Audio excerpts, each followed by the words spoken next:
we were just talking about you because last segment we did the story of Dirk going into the Hall of Fame over the weekend, and of course you and Steve Nash were there to present Dirk. So now Dirk will be in the Hall forever with you and Nash. Well, I don't know we're supposed to be in there forever. I mean, I've already left there.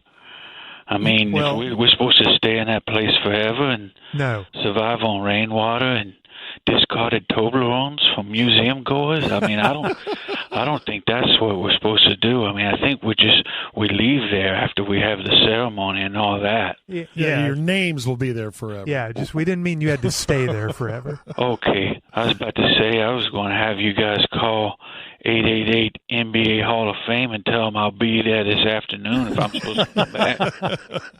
No, I don't think they're looking for you.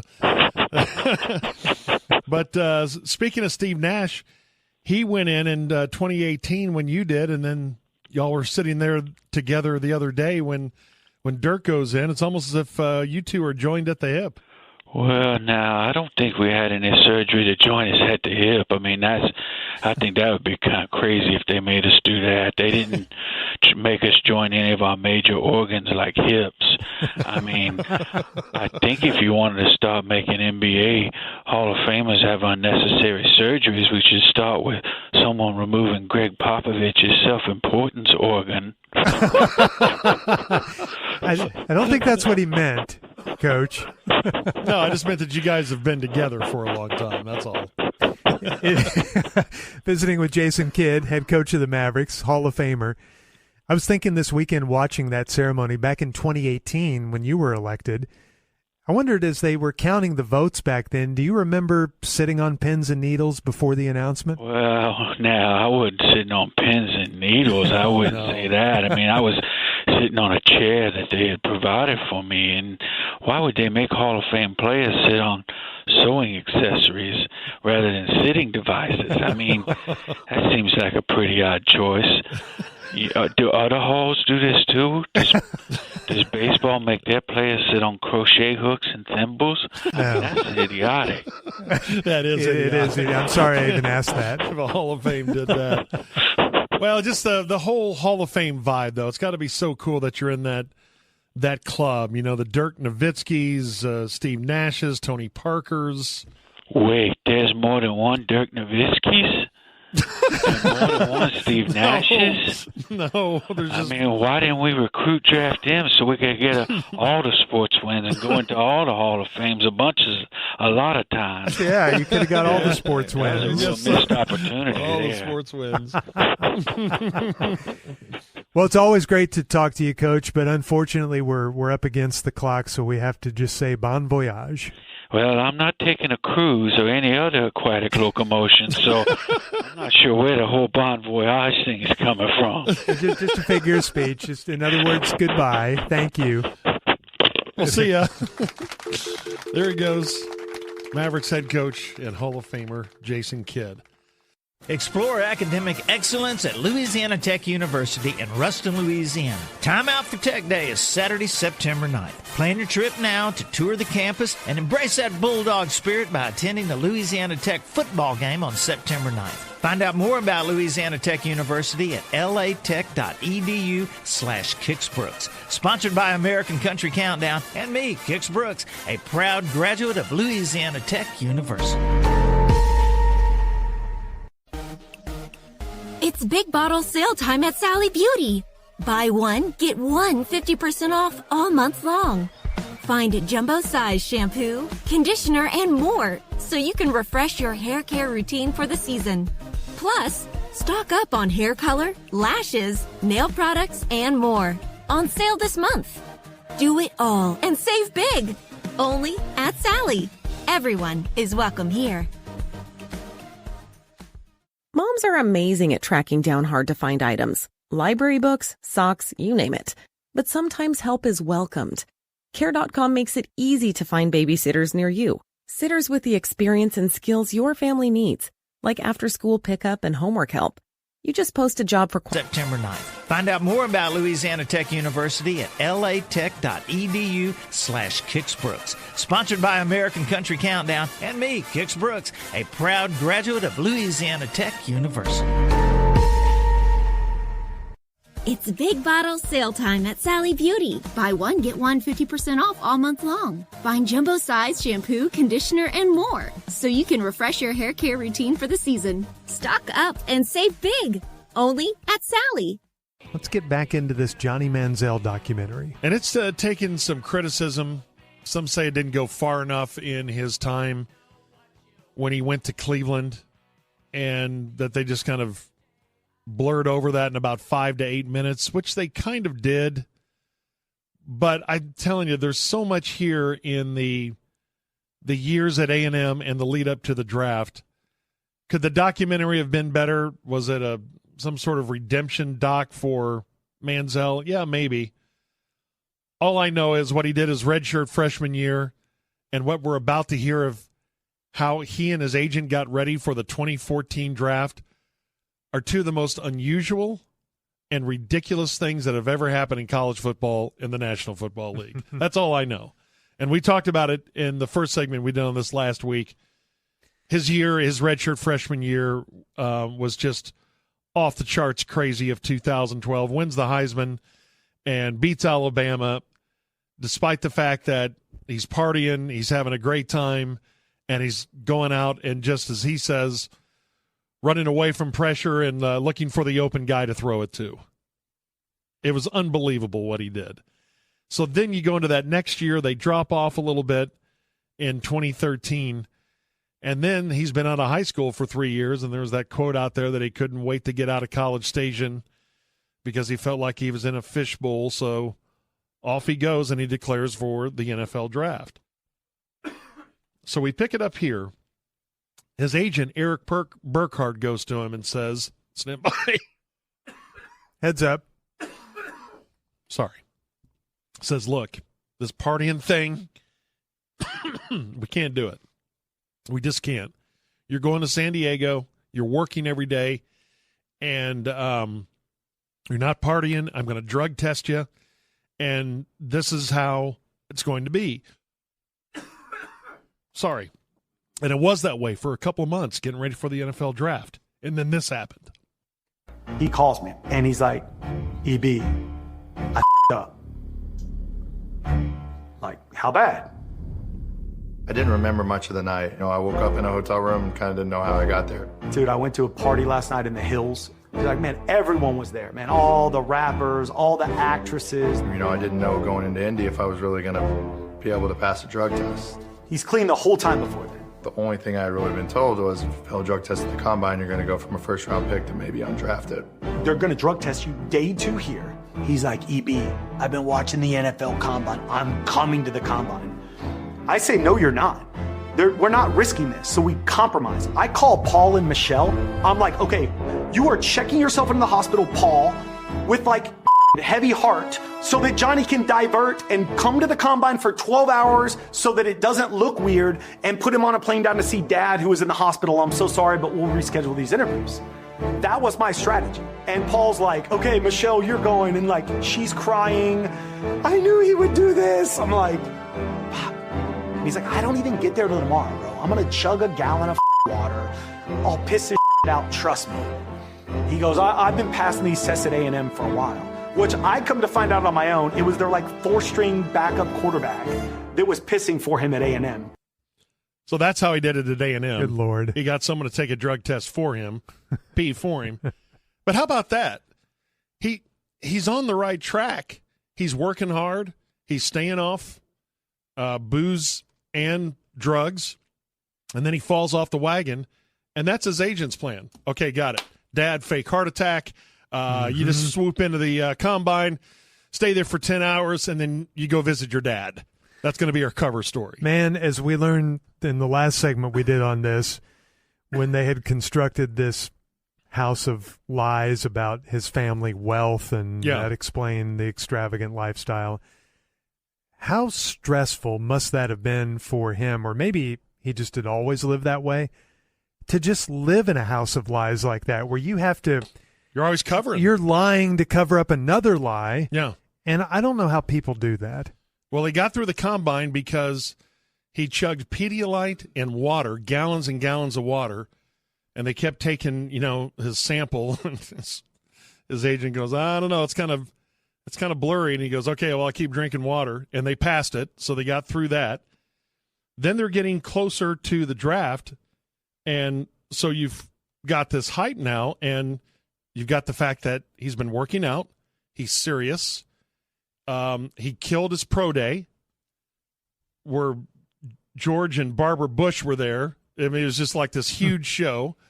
He does really well there. So now we hear that he's moving up the draft boards, and you hear that Houston, the Texans, have the number 1 pick. They need a quarterback.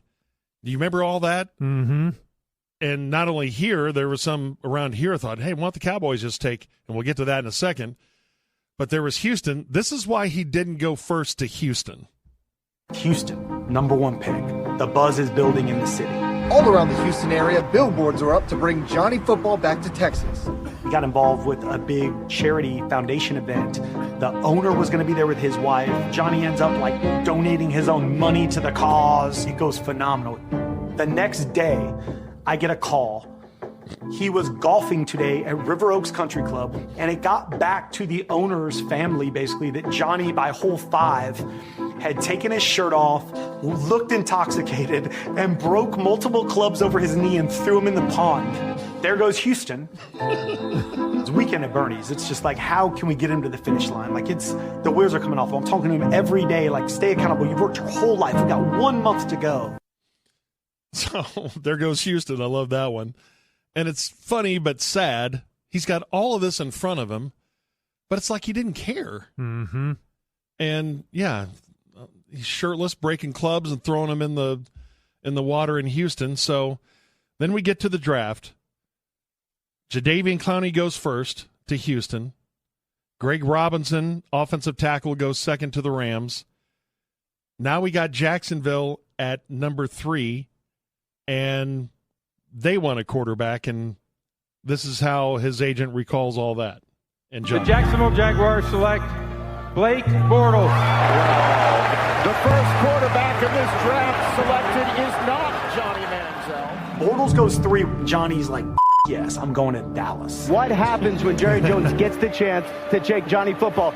I really thought the floor would probably be Dallas at 16. They wait the whole clock. If they take Johnny Manziel right now, this place is going to explode. The Dallas Cowboys select Zach Martin, guard, Notre Dame. So, remember that. Then afterwards, we heard the story was Steven versus Jerry. Jerry wanted to take Johnny Manziel. And the comment was, if you take somebody like an offensive guard, you're just going to go 8-8 every year. Mm-hmm. That's your general manager. That's your general manager. Meantime, you're talking about a Hall of Fame guard now that has been your best player since 2014. And there's a lot here. Number 1, how close was it? I'm told it really wasn't that close. That, yes, Jerry was interested, but it was only Jerry that had any sort of real angst about it. All the scouts, all the coaches had 3 other players outside of Zach Martin, which is what they did. So I don't think it came as close as people thought. But let's just say hypothetically it did, and Johnny came here. I think the same thing, maybe even worse, would have happened here that happened in Cleveland. Yes. I don't think it would have been any different. I wonder how that would have changed the trajectory of the team over the next few years, because it was then 2 years later in the draft that they took Dak. They took Dak, yeah. Would Manziel have still been here 2 years later? Would they still have taken Dak because Dak was a later round pick? Maybe here he gets the back up first, but my gosh, the trouble he would have gotten into here. It would have been a disaster. And it is really interesting that the other option there was Zach Martin. Yeah. Like you said, it's going to go down as one of the greatest offensive linemen in the history of the game. Yeah. and they almost took Johnny Football instead, or at least Jerry considered it. So then back to Cleveland. So then C.J. Mosley goes to Baltimore, Calvin Pryor to New York, Juwan James to Miami, Brandon Cooks, now a Cowboy, to the Saints. Ha-Ha Clinton Dix goes to Green Bay at 21, and now Cleveland's on the clock They detailed Cleveland's private workout of Johnny.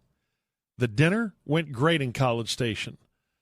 The next day, they were supposed to have a private workout, again, with Johnny and his receivers. Burkhardt finds out that night Manziel and the receivers just went out and went crazy in the hotel room, drinking, having whiskey pulls straight from the bottle. One receiver didn't wake up that morning, was passed out. The other one was too hungover to work out. So his lawyer and his agent ran patterns for him for Cleveland, and Cleveland takes him with the 22nd pick. It's such a Cleveland thing to do. Yes, they saw that, and that didn't set off any sort of alarm like, this guy went out and partied last night knowing we were coming to town. Well, he'll be fine. He can party and still play quarterback. And they did gloss over his time in Cleveland. They didn't spend a lot of time on exactly what happened there and how they talked about him going into rehab. And they also talked about this, that immediately they were alarmed. I mean, just a few months into a stay there, because as they were checking on him and following up, they gave him Is this the iPad stat? They gave him an iPad. To watch film. Yeah. And they can monitor how many minutes of film you watch. Yes. And they've thought, okay, he's not a big film guy, but surely he's watching some. 0 minutes logged. He never even opened it. Yeah. Did not even try. So, it's because it goes back to what we talked about last week, in that in high school and in college, he never studied. I don't need that. He just had fun. He just ad-libbed every single play, Yes. pretty much. Yeah. And that, somehow, it shows you, isn't it amazing what hype can do? Yes. And hype around someone had Houston, I think, at least considering Johnny Football. Had the general manager here certainly considering taking Johnny Football instead of a Hall of Fame offensive guard. And Cleveland hauls off and this is a first-round pick. This is, this is so valuable. A first-round pick is so valuable. What you spend it on is even more so. You're saying this is your guy. You're taking the quarterback. A Heisman Trophy winning quarterback, though, that's first-round type stuff. Yes, normally, but he's small. He is certainly not your typical quarterback. He's only had 2 years. Only one was a spectacular year, but only 1 year. And you hear about all this off-the-field stuff. You had it happen right in front of you, confirmed. Well, he's got to be hungover, and where are the receivers? How can they not show up for their quarterback, a private workout that determines his future, and they go ahead and take him? And then they found out that, and as he talked about in the documentary, that he'd spent a lot of his time just looking out of his apartment window thinking, why am I here? Mm-hmm. He didn't want to be there. Like I said last week, it's not the greatest documentary ever, but those 2 to 3 years there, to me, are such a fascinating study of not only one player in Johnny Manziel, but how everyone reacted to him, from Texas A&M all the way to Cleveland, Ohio, that an NFL team got so caught up in the hype that just went, what the hell? Let's take him with the 22nd overall pick and hope for the best, and it was an absolute disaster. Quarterbacks that went after him that year into the first round, Teddy Bridgewater. Early second round, Derek Carr. Probably the best quarterback in that draft. Yeah. They would have been better off with Carr. And then at the end of the second round, Jimmy Garoppolo to the Patriots. They probably would have been better off with him, but no Hall of Famers. Yeah. It wasn't a great draft at all. In fact, one of the worst recent drafts for a quarterback. Yeah. And it's so when you hear the buildup about a player going to the combine, think about what that agent was doing. Now, I understand you want to try to put your best foot forward, but isn't there a line there, too, of trying to sell someone a bill of goods of, this house does not have good construction, but you're still going to sell it, right? Knowing that it's going to fall down the moment you close the front door. Mm-hmm. It's crazy. And some of that stuff, while some have criticized the doc and said, oh, well, it's not that great, and this, I'd never heard some of this stuff before. I'd never heard some of those stories from A&M, and I'd never heard the the Houston story, and and the plan to get him out of a drug test at the combine. I never heard that before. I thought it was great. I enjoyed the hell out of that documentary. Yeah. Yeah, just because it's not perfect doesn't mean it's not enjoyable or good or enlightening in some way. Yeah. Right. It can be very entertaining. The Don Van Natta tweet from a few days back where he said this is the new era of documentaries. They're not real documentaries because the subjects are paid and they have editorial control. Yeah. And I didn't realize that Johnny Football got paid for this. Yeah, I didn't either. And that's the other thing. They talk about everything that he went through and then, contemplated suicide. And then at one point they show him shotgunning beers. So is he really better? Right. Now you're talking about? I mean, I think he's... Yeah, I mean, I think they clearly showed him still drinking. Looks like he and his dad have repaired their relationship. That's good that he has some family support. But yeah, as a human, I still worry about him. And as far as the Van Natta tweet, I mean, what was central to the Johnny Football story applies here to me. Johnny Football was tired of other people making money off of him. He felt like he should participate in the profits of Johnny Football when A&M's building new stadiums and raise more money than they ever have before. So Johnny Football, why shouldn't he make money off of a documentary that's about his life and is going to get a lot of eyeballs and make a lot of other people rich? Great point. Still feels the same way in 23 that he did in 2013. Way back then. Yeah. Especially now because he needs the money. Yeah, now he needs money. Yeah. Louisiana Tech University, located in Ruston, Louisiana, invites all high school juniors, seniors, and families to experience a Time Out for Tech on Saturday, September 9th. Tour the campus and feel that Bulldog spirit by attending the Louisiana Tech football game on September 9th. Find out more about Louisiana Tech University at latech.edu/Kix Sponsored by American Country Countdown and me, Kix Brooks, a proud graduate of Louisiana Tech University. Moms are amazing at tracking down hard-to-find items. Library books, socks, you name it. But sometimes help is welcomed. Care.com makes it easy to find babysitters near you. Sitters with the experience and skills your family needs, like after-school pickup and homework help. You just post a job for qualified sitters to apply. And since all Care.com caregivers are background checked, you can feel confident about interviewing and hiring. To get the child care help you need, sign up now at Care.com. Kim tried goat yoga to find her zen. Then the goat munched her new mat. That's when she changed her to, I need a better way to deal with my stress.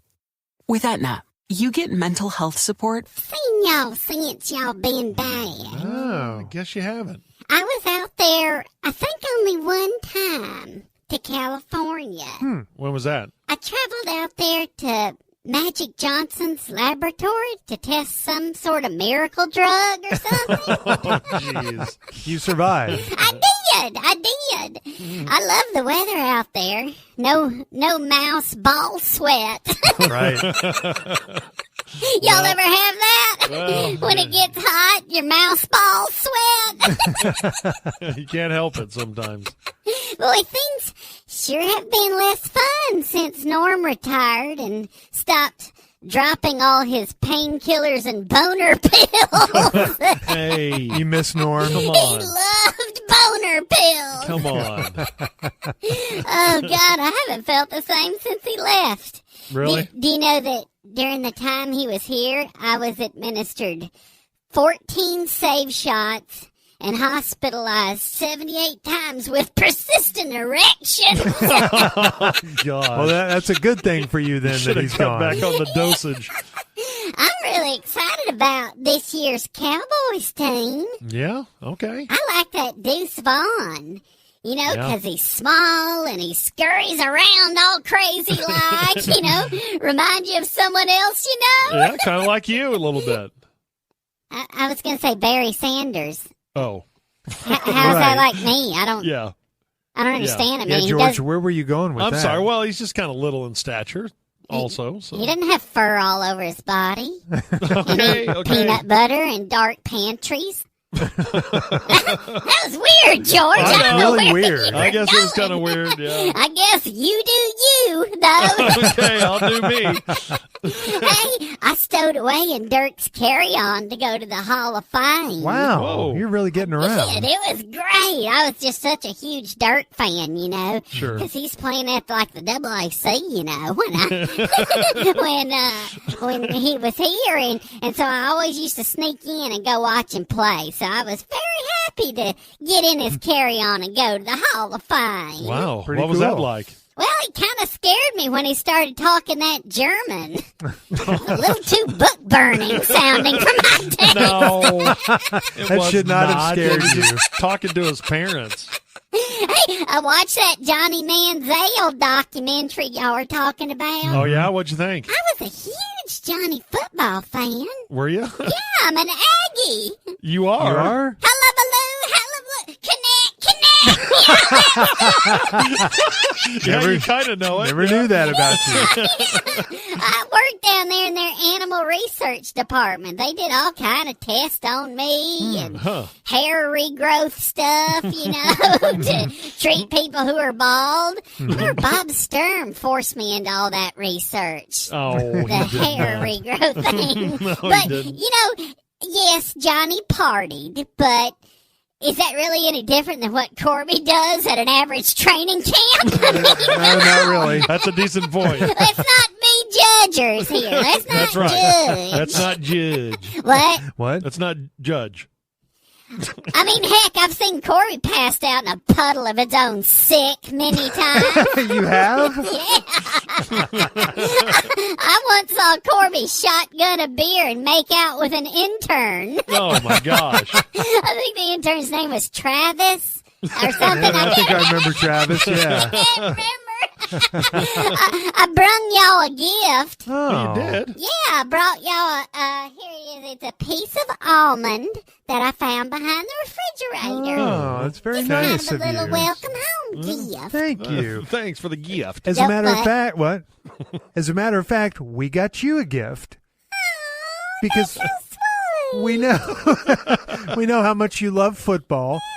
So here we're going to give to you this. It's the complete unabridged encyclopedia of football, 2,700 pages. Here, catch.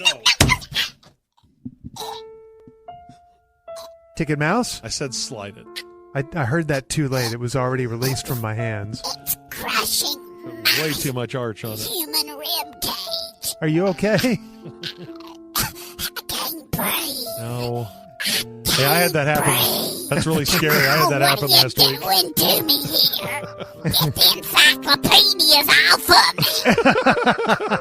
of me. Here, just crawl out. I think you're okay. He doesn't Ticket look Mouse? great. God, I feel terrible. Bad acting. Oh, you're back. Told you, faking. Thank God. All right, there he goes, the Ticket Mouse. He is okay. It's 8:48 on the ticket.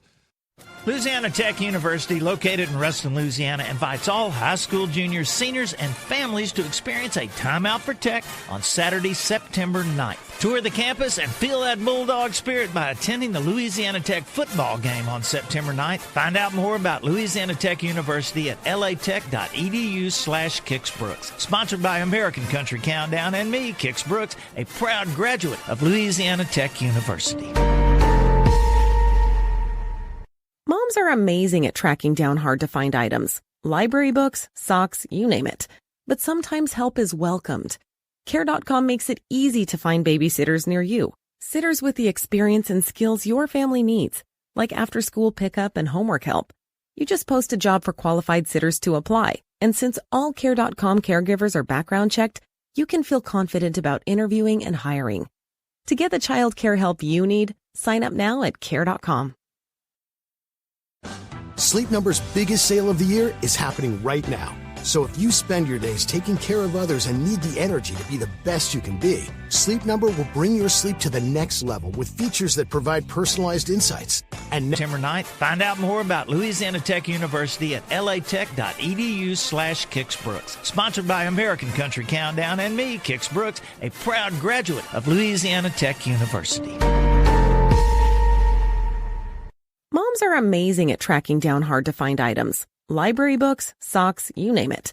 But sometimes help is welcomed. Care.com makes it easy to find babysitters near you. Sitters with the experience and skills your family needs, like after-school pickup and homework help. You just post a job for qualified sitters to apply. And since all Care.com caregivers are background checked, you can feel confident about interviewing and hiring. To get the child care help you need, sign up now at Care.com.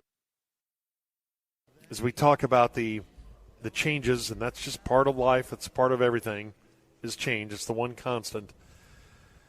This is the type of thing that makes me crazy about this new world we're going into in college athletics. Well, and it changes every day, doesn't it? Yep. There's some note every day about the changing landscape. And around these parts, the headline yesterday, TCU will be ending its rivalry with SMU after the game in 2025.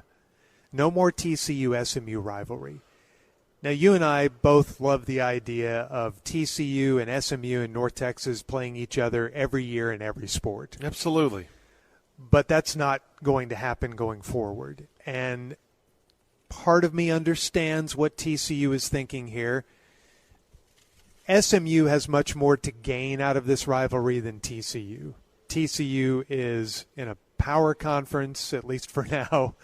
TCU was in the national championship game last year. If they beat SMU, they're supposed to. If they lose to SMU, it could ruin their season. So they've got a lot more to lose and very little to gain, where SMU has much more to gain. So I understand it. My hot sports opinion, not a lot of people around here will notice. Yeah, if you're not wearing purple or especially red and blue, you won't. And those are small fan bases. Comparatively, yes, but I need more time because stuff like this just takes a baseball bat and hits me right where it counts. I just hate it, and I always will. And and especially for schools, like I know TCU is on a different trajectory now. I understand that. But at the same time, there are pockets in college athletics that don't think, we don't need TCU. Oh, yeah. You know, and as we keep talking about this generic dude who's living in Brooklyn, who's 35 years old and wants to watch only the best college football, only the best, he doesn't care about SMU, TCU. But for those schools, that at some point, that's all you have left is what you have in tradition. That is what the essence of college athletics, of college football, is the tradition. And we just stomp on it now and act like it doesn't matter, and it drives me absolutely insane. And I'm sure we'll get I'll get 50 tweets saying, oh, what you don't understand is about, yeah, I know, it's about TV, but at some point, if all we care about is the dollar, we're losing sight of why it became a valuable entity to begin with. Imagine that story, greed ruining something. I know. Greed has ruins ruined everything. Just about everything in life. Yeah. and it's been ruining college football for a long time. Greed led to the destruction of the Southwest Conference and ultimately the destruction of, the old Big 12. And greed is at the root of all of these changes in college athletics. And it's picking up speed now. It's at a lightning pace. So no more TCU, SMU after a couple of more years. And no more expansion for the Big 12 for now, according to Commissioner Brett Yormark. He says that we are done for now. We had a vision to get to 14 or 16. 16 was kind of the dream scenario. From our perspective, our focus right now is to integrate the 4 schools who are coming in from the Pac-12 as quickly as we can. He says we're done for now. That is the key. Those last 2 words, for now. Yeah. Because ask me again next week. Yes. Every conference is constantly looking even if they say they're done for now, constantly looking at adding more or merging with this conference or how they're going to survive even next year or the year after. Your Mark was recently on the Marchand and Oran Sports Media podcast, and he talked about the key to the Big 12's survival versus what has happened to the Pac-12, and he said it was about speed. We went into the market, as you know, very quickly, and by October, we had effectively put together a deal with ESPN and Fox, and, we had a verbal agreement, and it was the right thing for us to do because it became the catalyst for everything we've done since then, whether it's creating new IP, new events, the Oklahoma and Texas solution, and then ultimately expansion.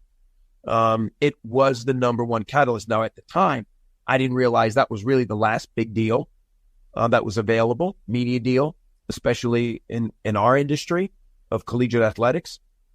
But there was no doubt that at the time we wanted ESPN, and still do, ESPN and Fox, so they could help elevate and amplify our schools, our conference, for all the right reasons.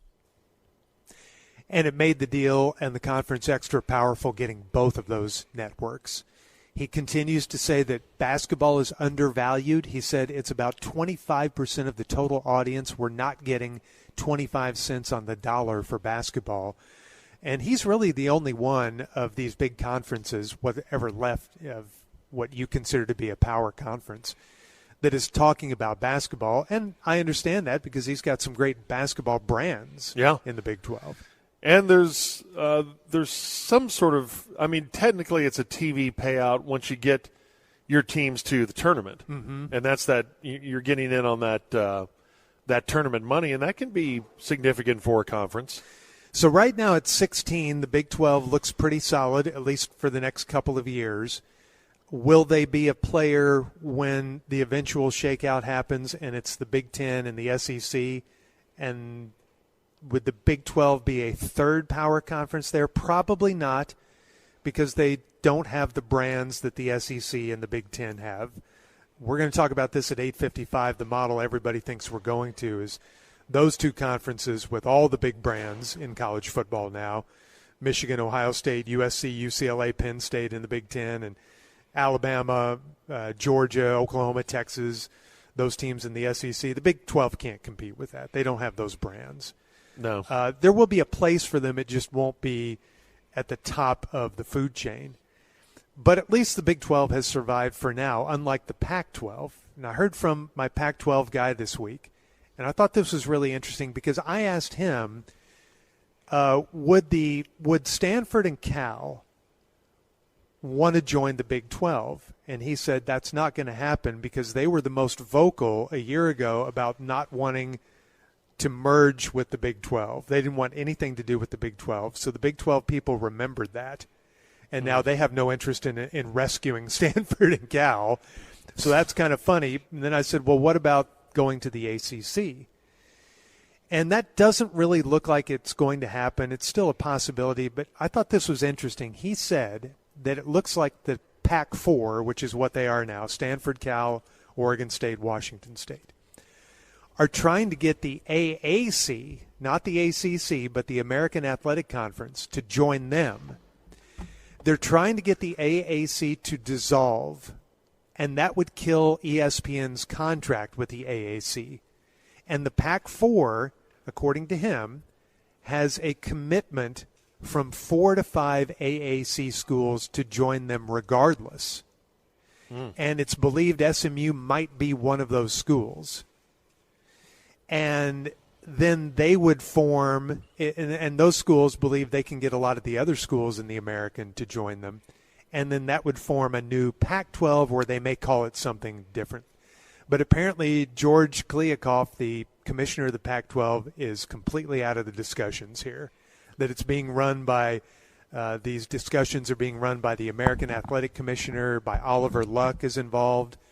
And they say that Apple has committed to the same amount they offered before with this newly thought Pac-12. It'll be dispersed among more schools. It'd be about $15 million to $20 million per school, Pac-4 plus the American Athletic would keep their Pac-12 network assets. So how many American Athletic? As many as 4 or 5? 4 or 5 right now. But maybe like as many as 8? Maybe? Maybe. Because I would think they would want to, the Pac-4 now, would want to add Boise, right? Mm-hmm. San Diego State? That's, yeah, maybe. I mean, you know, in hoops and in football, I think they can. I think that's comparable. Fresno State. Yeah, I don't know about all of that. And then the teams outside of SMU, I wonder who it would be from the American Athletic. Here's what's interesting though, because Stanford and Cal to the ACC is still a possibility. And Ross Dellinger had this note: Stanford has the country's 4th largest endowment, $36.3 billion. Wow. So could it afford to enter a conference for free and forego any league distribution? Sure. Yeah. He says, will it? In conversations with the Big Ten and ACC officials, that prospect has been discussed. Such a move would change the calculus, he writes, in the single most important piece of the ACC expansion decision, money. With deep-pocketed boosters and a hungry desire to join a power conference, Dellinger says SMU officials are prepared to do the same thing. Forgo a share for as many as its first 7 years in a new league, just to survive in a big league. Stanford may be willing to do the same or take a reduced share. Cal can't do that because they currently have the country's biggest athletic department debt, $450 million.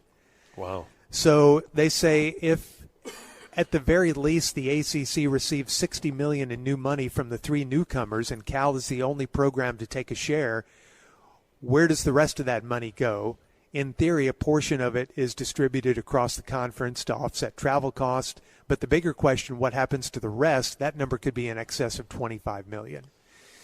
And as all of these schools, like SMU, are just scrambling madly, Cal, Stanford, all these schools, scrambling madly to land in a decent conference, they are bringing out the big guns. Former Secretary of State Condoleezza Rice has been making calls to conferences on behalf of Stanford. Internet innovator Jerry Yang has as well for Stanford. And according to this report, SMU has enlisted former President George W. Bush to help them land in a good conference. Well, being Pac-12. so these schools are trying everything to survive in the biggest and best conference possible. Just insanity has broken out here in the last year. Hey, so what's a great way to spread awareness that driving high is illegal everywhere? A catchy song, of course. You can run, but you can't drive high. You can run, but you can't. We thought to talk to P1s, but when we announced that Gordo was taking out the wireless in the next segment, the P1s all scrambled and left. Yeah, you're good. You're good. I shut it down. You shut it down. Good. You're good. All right. Now you. Am I getting a different feed than they are? No. Okay. Does that sound holly to you guys? No, you sound okay. Okay. All right. Yeah, I think I am getting a little something different here. Okay. Yeah, everyone scrambled when I said that I was taking the wireless out. So I'm going to have to throw it to a special guest who's going to lead you guys around. Okay. Let me go ahead and I'll hand him the microphone and you can introduce him. Okay. Wow, looky there. He's handed it to former Cowboys coach Jason Garrett. How about that? Talk right into the mic here. All right. Hey, Coach. Out here, how you guys doing? Good to see you. You guys doing damn hell good, aren't you? Yeah, Good. That's great. Out here at Heritage Auctions. And when I say auctions, I mean the ones from Heritage. Those are the ones I'm talking about here. Here with Bobby Wolonsky. It's important to a lot that goes on in our organization. Robert, how you doing this morning? Great, Coach. How are you? Good, good. What you got there in your big-ass hands? I have one of 6 guitars made for Roy Rogers. Roy Rogers, of course, king of the Cowboys. And by Cowboys, I mean not the Dallas Cowboys. Oh, right. Not the Dallas, Right. football, Not the Dallas Cowboys. football Cowboys. We're talking about Yeah. real Cowboys that were fake Cowboys on TV that sang a lot to a lot that goes on. Here's Robert again with his big-ass hands holding a guitar. A lot of pressure. Really a lot of pressure. Big. So this was made for Roy Rogers and Roy Rogers. That's a hard name. What are you, Jimmy Stewart, too? Yeah. Just Roy Rogers. It's Adam Sandler. Wow, okay. Oh, yes, I'm here. Yeah, there were 6 guitars. It was made by one of the Gibson luthiers. He actually signed it inside, and Dale Evans signed it on the back. They were going to make 50 of them, but he died before they could finish the entire set. So there's only the 6. Uh-oh. And Dale Hansen signed it on the back. Dale Hansen did, yes. Yes. Roy Rogers.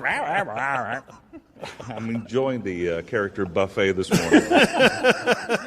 So yeah, this is a very it's a very nice guitar, made in the U.S., and it's very detailed. It's got a picture of Roy and his horse Trigger on the front of it. Signed inside by Roy Rogers. Boy, that was shortly before his death, wasn't it? I'd like to play it a year before. Sure. All right, here, hold that microphone. Sure, I'll hold this. Did you tune this thing? It is tuned, I It's believe. a jumbo body. Wow. Okay, here's Jason Garrett with a special song for all the P1s. I think that was 3 characters ago. At a time when the world seems to be spinning. Well, I don't know if Jason can sing like that. Out of control. As deceivers, believers, and all in betweeners. And I feel like I'm going home. Wow, good job, Coach. That's amazing. Okay. Thank you. Just sing a little Willie Nelson there. Little Willie Nelson. Very thick neck on that. Very thick neck. Yeah, just a very thick neck, like a convict. That thing has a thick neck. Okay, Robert, do you have anything else to say about this? Bother other people. Okay, so sorry, he's yelling at me. All right, we'll head out here and find out what's going on. How are you doing, ma'am? Oh no. Why? I'm out. You don't want to talk to George? I just say inappropriate things when I'm nervous, but hello, good morning, everyone. Well, so does Gordon. Welcome to You're Dallas. perfect. Hello. She's welcoming us to Dallas. Come on, George. Thank you. This is Irving, actually. Okay, You're yes. from Dallas, Irving. right? Yes, I'm from Dallas, but George is not. George lives a little bit farther out. George, tell her where you I live in Denton County. Denton County. Uh-huh. You really said it, Denton County. Denton County. Okay. I lived in Denton many years. Love it. Love the bars. Oh, yeah. Great bars. When was the last time you were drunk? What's today? What is today? Is today Thursday? Where did you meet your spouse? Today's a Wednesday, which is everybody's Thursday. Well, I'm currently getting divorced, but Oh, my gosh. I'm so Starbucks. sorry, ma'am. Yeah. I'm so sorry It's okay. to hear that. Life moves on. How long were you married? We were together 9 years. We've been together or married 3.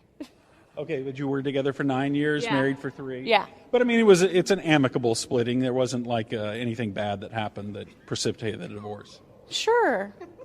Yeah, life's crazy. See? That's Yeah, it. that's See? it. Right. Nothing wrong with Amicable, everything's great, we're good, Yeah. I'm living my best life, it's all great. Oh. Well, I'm sorry that Gordon brought that up. It's okay, Gordon, I it. forgive And no you. children from No the children, So pets. there you go. Lots of I'm pets. just hoping you did. Chickens. You have Wait, chickens? what? Yeah, chickens, yeah. Oh, The nice. Golden Girls. You had chickens with your soon-to-be ex-husband? Yes. And that's the group that 3, people they're don't beautiful. think about during a divorce. Yeah, what What's going happens? to happen to the chickens? Who gets the chickens? I get the chickens. Okay. Do you want Robert Orlonsky to play a song for you on Roy Rogers' guitar? Please. About chickens? Still sitting over Maybe there. I play Please, chicken very with a much train. so. I love to watch Robert play the guitar. And how have you ever even listened to the ticket? Yes, I have. Because I'm a big fan of Robert Wolonsky. Oh, yeah. And He's our he biggest texts star. me, I'm on the ticket. And I'm like, all right, I'm listening. Can you name more than 5 Dallas Cowboys? Because I can't. Probably. I don't want to because I'll get nervous. All right, I'll do it with you because I only know a handful. Like current? Yeah. Yeah. Oh. Dak. Mm-hmm. There you go. Ezekiel Elliott, not anymore because he's gone, bye-bye. Right. So that doesn't count. Tony Pollard. Uh-huh. Juice. I'm racking my brain, and now I'm nervous. Micah Parsons, I know that one. Okay, yeah, he's got great thighs. Gordon thinks so, too. This is what I'm talking about. You can't put me on the radio. Talk slower. Yeah, I can't do it. My brain does not compute like that. You're doing great. You want to give a shout-out to your soon-to-be ex-husband? How about the chickens? Give a shout-out to the chickens. Can't wait to see you in counseling. It's going to be a great day. Have a great Gordon. I'm so sorry. It's okay. So you get fresh eggs every day? I'm so sorry. Yeah, you get fresh eggs every day? Well, no, I think women is only like once a month that you get it. Yeah. Well, those aren't fresh, but yeah. No, yes. Yes, I do get fresh eggs. The That's Golden great. Girls are very sweet. What kind of chickens are they? Sapphire gems. They're like gray with this beautiful red feather. You get. You're going to fry them up? I do fry eggs. Actually, I don't like eggs. No, not the eggs. Will you ever eat the chickens? Animals, no. They're my pets. You're vegan? No, but those are mine. What if you want a chicken Sammy? What's really sick is they eat chicken, so they're like a little bit cannibalistic. They eat chickens? Chickens eat chickens? Chickens eat anything. They do? Everything. Mexican food, they love Mexican food. Chickens like Mexican food? That's true. I saw a group of chickens Yes. plowing through some enchiladas yesterday. Okay, all right. Now we've lost George.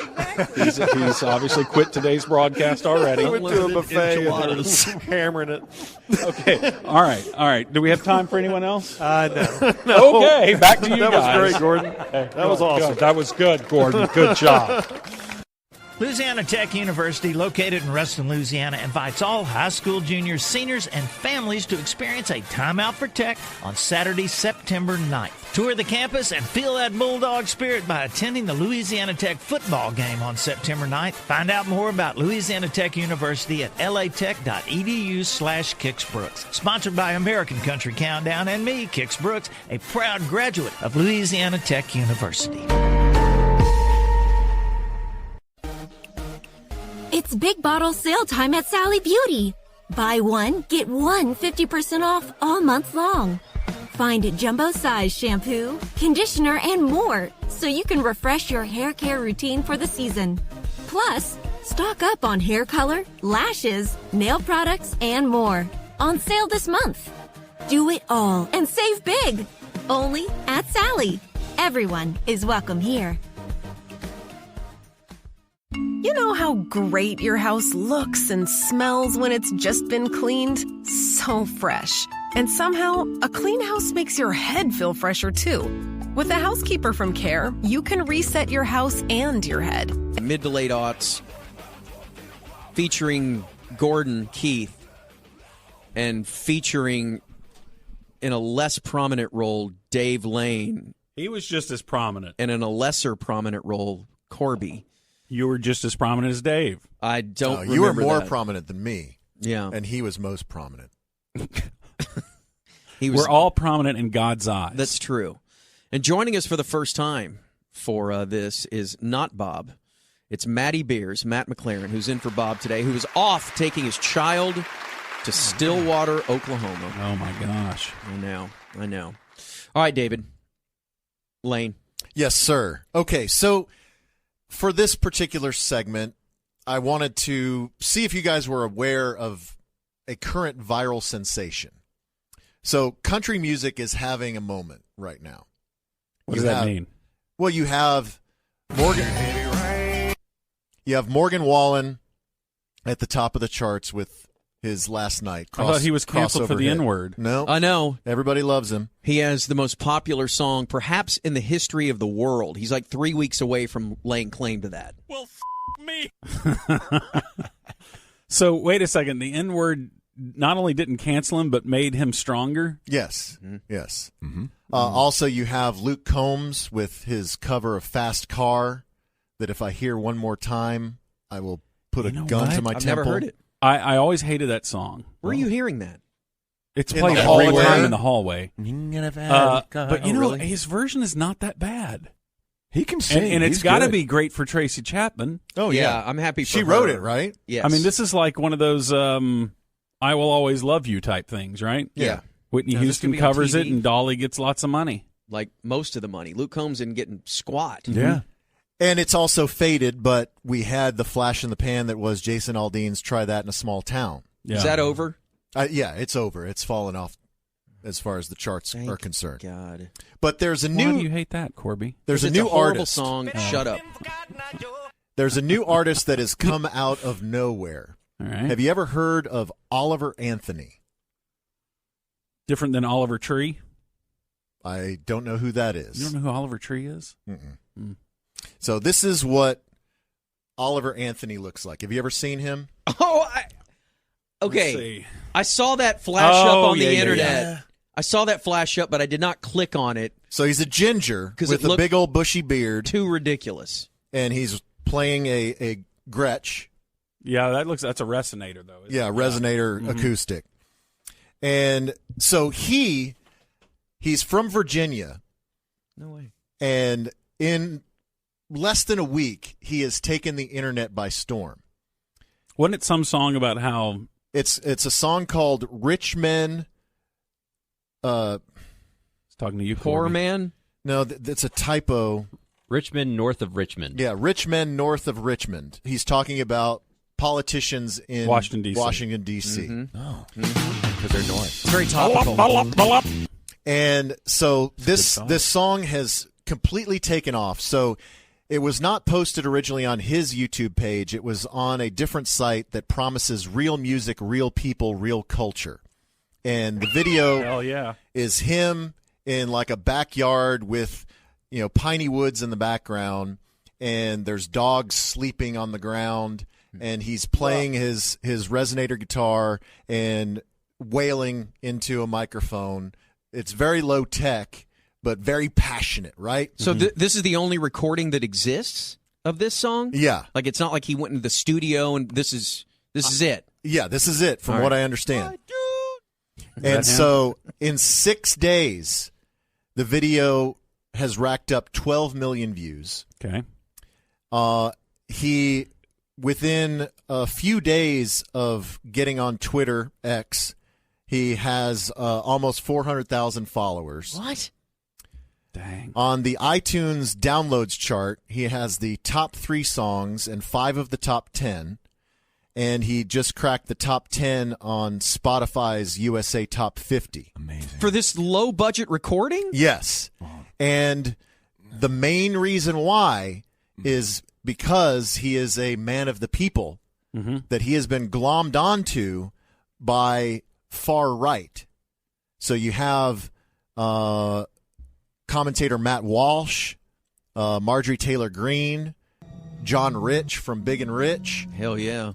Also, former Arizona gubernatorial candidate Carrie Lake, she tweeted, "I can't listen to Oliver Anthony's Rich Men North of Richmond without getting chills. It's raw, it's true, and it's touching the hearts of men and women across this great nation. Thank you, at Ain't Got a Dollar, for writing this anthem of this moment in American history." Have you heard this? No, but I was just reading the lyrics and... Yeah, so he cusses. Does it at least have some good lyrics? Oh, He cusses a lot, but interesting. I'm going to play the middle verse because there's no cussing in the middle verse. But this is the verse that he is getting the most flack for because most of it he's doing the Morgan Wallen thing. Most of it he is attacking politicians in Washington, but he also takes a shot at welfare folks. So have a listen. So rich Rich and poor. politicians, look out for minors, and not just minors on an island somewhere. Lord, we got folks in the street, ain't got nothing to eat, and the obese milking welfare. Well, God, if you're 5'3" and you're 300 pounds, taxes ought not to pay for your bags of fudge rounds. Young men are putting themselves 6 feet in the ground, 'cause all this damn country does is keep on kicking them down. Lord, it's a damn shame what the world's gotten to for people like me, people like you. Wish I could just wake up and it not be true, but it is. He's about to cuss. So but I thought that guy was. I mean, he was a bigger guy too, right? Yeah, he's a bigger guy, but yeah, he talks about. I guess his argument is welfare is not paying for his Funyuns and whatever yeah, it is. that if you he's in great if shape. you're 300 pounds, that welfare shouldn't pay for your bag of fudge rounds. Yeah, That's an awesome line. Now it is interesting because this article points out that of all of his songs that are out, he does have a few political songs, but he also has a lot of songs about smoking pot. Mm-hmm. That when the sun Like goes down, pro smoking pot. yeah, when the sun goes Stop down it. on this itty bitty town, we can light up a bowl and pass it around. All right, but America has America has glommed onto this one. Yes, and so, but the conspiracy theory is, so he has not done any media, he's not done any interviews, and he's a false flag. It is Oliver Anthony, from what everyone can tell, is a nom de plume. It's not his real name. He's a crisis actor.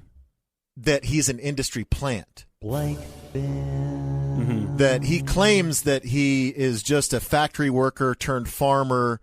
That he doesn't have industry connections. That this is just catching fire in a bottle, right? Farmers. Or lightning in a bottle. But that there are people that are saying it's impossible for this to take off so quickly, that he is some kind of laboratory creation from Nashville. Right, like he's K-pop for that. Right. Yes, that he has been carefully constructed to attract the current political climate. Rednecks. I don't know. What do you think? Do you think that he is a legitimate success story? There's no way. Like a rags to riches thing? I hate being so cynical to think that he's some kind of manufactured shill. I think that he's probably real, and that people have the song has resonated with them emotionally, and that's why they like him. I mean, I tend to buy the face value story of him. I mean, the lyrics are so constructed to seem to target they're too pointed. Yes. Created in a lab. But people have those feelings. He's speaking it's the not truth. like if it's resonating with people who already have those feelings, so they're not created in a lab. Why is it so far-fetched to think that somebody who could write a song also had those feelings? I guess. But if you write a song that is parroting those feelings right back to you, like I hear what you're saying, so I'm going to say those things, so you are going to say, yeah! Right. I but agree isn't with that what most music is? So in January, it says that his YouTube page had 300 subscribers. In January. Yeah. Well, he had an incredibly big viral hit.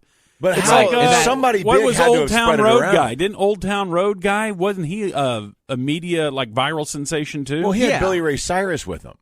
Yeah, how did he get Billy Ray Cyrus with him? Well, I think that, Like again, Friends? the studio, Nashville, was like, we need to, this is a... So was that a manufactured viral hit as well?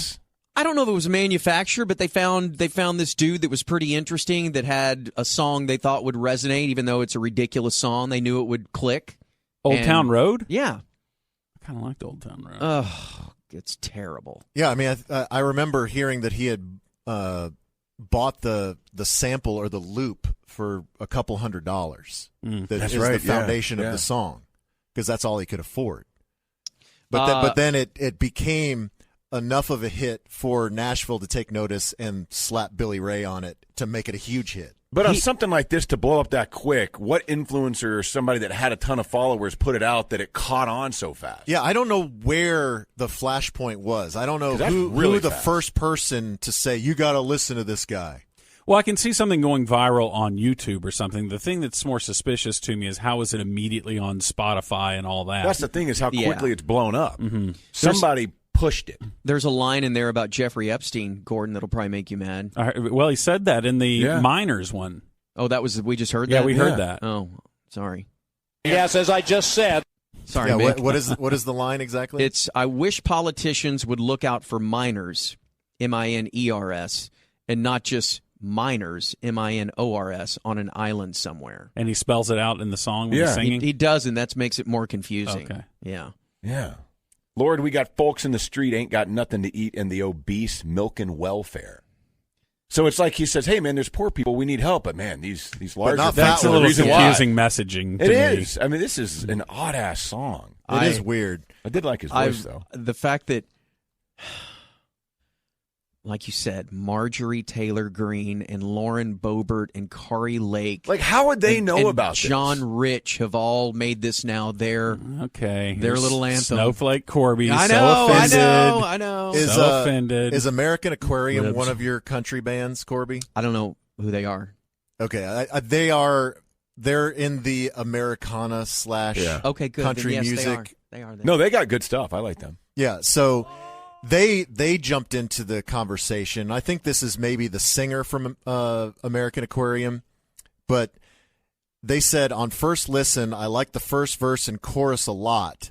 Old Soul in a New World is a great line. It echoed with a lot of folks left and right, but I couldn't get behind the fat phobia and welfare queen trope. Just seems pointed and forced. I don't think you get to complain about being kicked while you're down in one line and then kick others while they're down in the next. It is very strange that he's attacking rich and poor in this. Yeah. It is weird, but keep your eye on this dude. So is he going to get Oliver signed, or Anthony. is he already signed? Who Surely knows? someone Does he exist? That's what makes me think that Is this he guy's an AI legit. creation? Right. That's what I'm No, saying. he's legit because if you got people who know the business and songwriters and everything to go over this, they would say, hey, look, you got inconsistent messaging here. You need to strip this out of it, do this, rearrange it. I think that they would have made this different. And then it came out that he had a black baby. Well, I don't know about that, No. Hammer. Don't know if that's true or not. On welfare. What's his name again? That was 5-3. Oliver Anthony. Oliver Jason Anthony. Isbell. Yes, he's going to be You're gonna have opening to up leave. for Jason Isbell. Oh, y'all, leave me alone. All right, very good, David. Gordon, thank you very much. Yes, 7:35 tonight. I'm going to be on Twitch talking about this very issue. Twitch-a-roo tonight with Gordon. Ball game on September 9th. Find out more about Louisiana Tech University at latech.edu/Kix-Brooks. Sponsored by American Country Countdown and me, Kix Brooks, a proud graduate of Louisiana Tech University. With Aetna, mental health support is part of your plan. Our large network means you can get an in-person or virtual appointment with the therapist that's right for you. And that's how healthier happens together. Find out more at Aetna.com. All right, in audio grab bag, we got to talking about this. Corby and them played this about a month and a half ago, I think. It's Lil Gotti, the musical artist, and he was telling a story, and he had probably the most you-knows, and you know what I'm sayings, as we focus on verbal crutches that people have. He used these verbal crutches so many times in this story that he was telling. This is what it sounded like. It was a crazy story, man. You know, Silk is the baby boy. You know, everybody loves Silk, you know what I'm saying? And she was upset, you know what I'm saying, about a certain situation that happened, you know what I'm saying, with Silk, you know what I'm saying, dealing with a female that Silk was dealing with, you know what I'm saying, dating, you know what I'm saying, at the time, you know, she was well known, you know what I'm saying? Everybody knew that he was dating Maya at the time. You know what I'm saying? Everybody knew that Silk was dating Maya at the time. He was crazy about Maya. You know what I'm saying? But it was believed, you know what I'm saying, suspected, you know what I'm saying, that, she might have had a crush on Mystical, you know what I'm saying, that them two, you know what I'm saying, had some type of, you know what I'm saying, rendezvous, you know what I'm saying, this is what was suspected. But Silk was hurt about that, you know what I'm saying, and so she didn't like that, you know what I'm saying, so they wind up, you know what I'm saying, coercing, you know what I'm saying, Mike, you know what I'm saying, Mystical to come to the studio, you know what I'm saying, you know, and they wind up, you know what I'm saying, jumping the man, you know what I'm saying, over that, you know what I'm saying, you know, and that's when you start to see a lot of the decline, you know what I'm saying, of No Limit, you know what I'm saying, and Mike doing things, you know what I'm saying, but, you know, over time, you know what I'm saying, those wounds, you know what I'm saying, they have, you know what I'm saying, heal, you know what I'm saying, y'all see Mike is on tour, you know what I'm saying,